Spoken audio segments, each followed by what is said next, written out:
بسم الله الرحمن الرحيم اللهم صل وسلم وبارك على سيدنا محمد وعلى آله وصحبه وسلم. Suite de la 11e partie du livre Lumière sur l'Occident de Cheikh Tahar Badawi.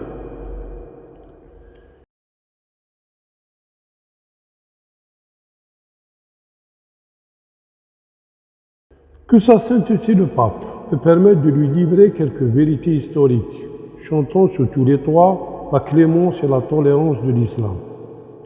En effet, le prophète Mohammed avait trouvé l'Arabie composée d'une poussière de tribus indépendantes, hostiles les unes aux autres. Elles s'épuisaient dans des guerres fratricides. Un siècle après, l'empire de l'islam, victorieux de Byzance et de la Perse, s'étendait de l'Inde à l'Espagne.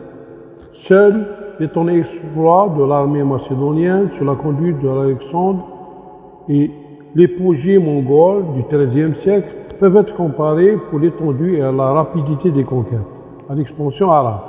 Sauf que l'action morale et civilisatrice, les conséquences militaires et politiques de la conquête musulmane furent infiniment plus profondes et durables. Les historiens hostiles à la religion musulmane, comme d'ailleurs ceux de nos jours, se sont donné beaucoup de peine pour prouver que l'expansion rapide et généralisée de l'islam en Orient était due uniquement à la force des armes arabes. Selon eux, c'est la contrainte et la violence seules qui auraient assuré la conversion forcée des peuples vaincus.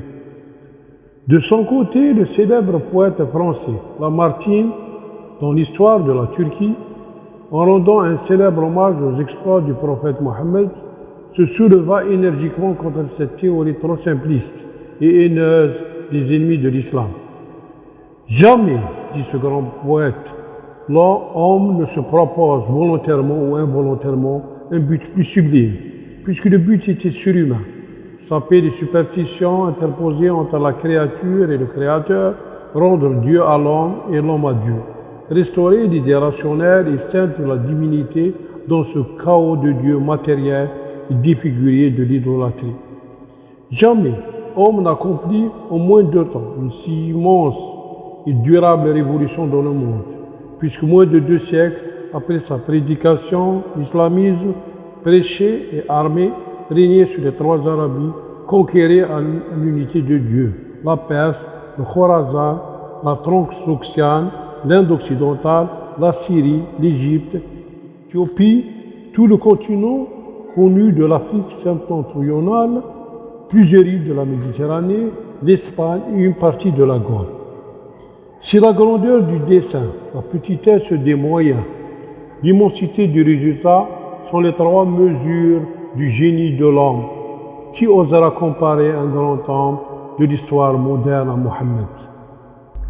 Les plus fameux n'ont remué que des armées, des lois, des empires. Ils n'ont fondé quand ils ont fondé quelque chose que des puissances matérielles, écroulées souvent avant eux. Celui-là a remué des armées, des législations, des empires, des peuples, des dynasties, des millions d'hommes sur un tiers du globe habité. Mais il a remué de plus des idées, des croyances, des âmes. Il a fondé sur un livre dont chaque lettre est devenue loi, une nationalité spirituelle qui englobe des peuples de toutes les langues et de toutes races. Et il a imprimé pour caractère indélébile de cette nationalité musulmane la haine des faux dieux et la passion de Dieu, un et immatériel. Philosophes, orateurs, apôtres, législateurs, guerriers, conquérants d'idées, restaurateurs de dogmes rationnels, d'un culte sans image, fondateurs de 20 empires terrestres et d'un empire spirituel. Voilà Mahomet. À toutes les échelles où l'on mesure la grandeur humaine, quel homme fut plus grand?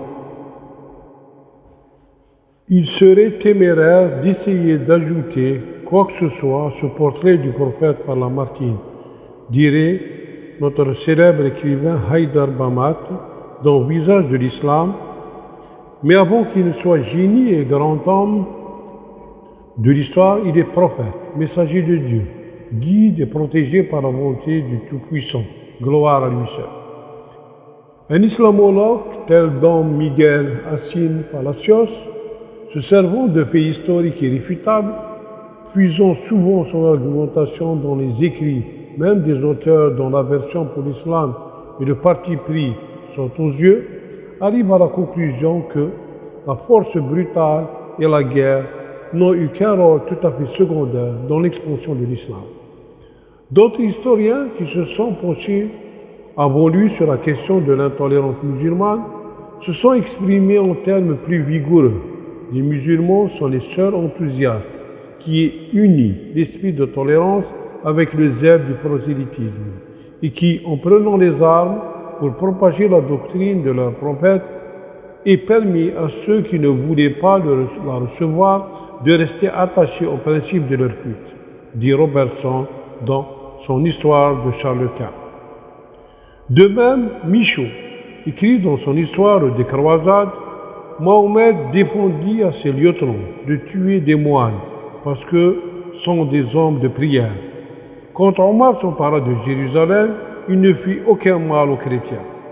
Quand les croisés se rendirent maîtres de la ville sainte, ils massacrèrent sans pitié les musulmans et brûlèrent les juifs. En outre, il est triste pour les nations chrétiennes, déclare l'abbé Michaud dans son voyage de religion en Orient, que la tolérance religieuse, qui est la grande loi de charité de peuple à peuple, leur a été enseignée par les musulmans. Le célèbre historien Gustave Le Bon vient encore pour être plus explicite. La force ne fut pour rien dans la provocation du Coran, proclame-t-il dans sa civilisation des Arabes, car les Arabes laissèrent toujours les vaincus libres de conserver leur religion. Si les peuples chrétiens se convertirent à la religion de leurs vainqueurs, ce fut parce que les nouveaux conquérants se montrèrent plus équitables pour eux que ne l'avaient été leurs anciens maîtres et parce que leur religion était d'une plus grande simplicité que celle qu'on leur avait enseignée jusqu'alors. Loin de s'être imposé par la force, le Coran ne s'est répandu que par la persuasion. Seule la persuasion pouvait amener les peuples qui ont vaincu plus tard les Arabes, comme les Turcs et les Mongols, à l'adopter. Dans l'Inde, où les Arabes n'ont fait en réalité que passer, le Coran s'est tellement répandu qu'il compte aujourd'hui plus de 50 millions d'adeptes, écrit cet auteur en 1884. Cet auteur ajoute, le nombre s'élève chaque jour, et bien que les Anglais soient aujourd'hui les véritables souverains du pays, bien qu'ils y entretiennent une véritable armée de missionnaires destinés à convertir au christianisme musulman, on ne connaît pas un seul exemple authentique de conversion ayant couronné leurs efforts. La diffusion du Coran en Chine n'a pas été moins considérable, bien que les Arabes n'aient jamais conquis la moindre parcelle du céleste empire. Les musulmans y forment aujourd'hui une population de plus de 20 millions. À noter que le nombre des musulmans dans l'Inde, le Pakistan et la Chine a plus que quintuplé depuis. Il y a enfin devant nos yeux l'exemple où depuis longtemps l'islam ne possède plus aucune force de coercition. Les progrès de l'islam sont pourtant continus, de telle sorte que la conquête du continent tout entier est considérée par certains observateurs comme le fait inéluctable d'un avenir plus ou moins proche. L'écrivain M. Edmonté, qui a particulièrement étudié les progrès de l'islam dans les colonies et les anciens protectorats français d'Afrique, remarque dans l'islam ce qui suit. Il résulte des observations que nous avons présentées et des faits que nous avons résumés que l'islam s'étend et progresse. On peut même dire que dans le groupe des religions propagandistes, et cette affirmation est confirmée par le témoignage des missionnaires chrétiens. Il occupe la première place. Et cela malgré l'absence dans les pays d'islam de tout organe officiel chargé de la diffusion de la religion comparable à la congrégation pour la propagation de la foi de l'Église catholique romaine ou aux multiples sociétés missionnaires des églises protestantes dont l'apostolat s'exerce dans tous les coins du monde, étayé pour la cause par des budgets fort onéreux. Ces faits si éloquents qu'il se passe de tout commentaire. Aussi permet-il à sa sainteté le pape de comprendre aisément que la thèse du glaive et de la contrainte n'est guère défendable, et que le remarquable succès des débuts de l'islam, notamment, est certainement dû à d'autres causes plus profondes et plus humaines à la fois. À suivre prochainement.